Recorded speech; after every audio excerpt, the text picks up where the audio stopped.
સુરતમાં ઘી અને આઈસ્ક્રીમના સેમ્પલ ફેલ ગયા છે। ઘી અને આઈસ્ક્રીમના 6 સેમ્પલ ફેલ ગયા। મિલ્ક ફેટનું પ્રમાણ ઓછું અને ટ્રાન્સફેટનું પ્રમાણ વધારે મળ્યું। ગાયના ઘીના નામે વનસ્પતિ તેલનું ભેળસેળ ઝડપાયું। ન્યૂ આદિનાથ ડેરી ગોડાઉનના 4 ઘીના સેમ્પલ ફેલ ગયા છે। 3 ઘીના સેમ્પલમાં ટ્રાન્સફેટનું જોખમી પ્રમાણ વધ્યું છે।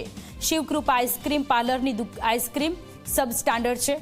ઘી અને આઈસ્ક્રીમના 6 જેટલા સેમ્પલ લેવામાં આવ્યા હતા, જે ફેલ ગયા છે।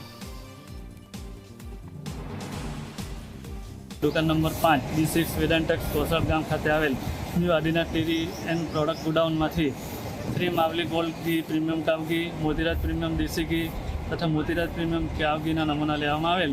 जे नमूनाओ अनसेफ जाहिर थयेल छे અને ધારાધોરણ મુજબના માલુમ પડેલ નથી તથા શાશ્વત પ્રીમિયમ કાવ ઘી પ્યોર ઘીનો નમૂનો સબ સ્ટાન્ડર્ડ જાહેર થયેલ છે।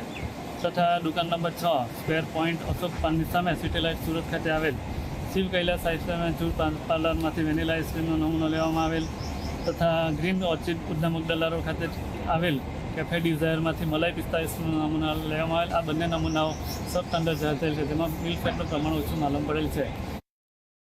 एसएमसी के जो आदमी आए थे उन्होंने हमसे कोल्ड कोको लस्सी और आइसक्रीम का सैंपल लिया था और उन्होंने बोला था कि ये सैंपल 14 दिन के बाद वापस रिपोर्ट आएगी, उसके मुताबिक बता दिया जाएगा। तो रिपोर्ट में यह आया है कि आइसक्रीम के अंदर वेनिला आइसक्रीम लिया था ना, उसके अंदर मिल्क का थोड़ा प्रॉब्लम आया है। तो हमने फैक्ट्री मालिक से बात किया है और उन्होंने भी बोला है कि हाँ मैं अब इस बात का ध्यान रखूँगा और आगे से ऐसा कुछ भी नहीं आएगा।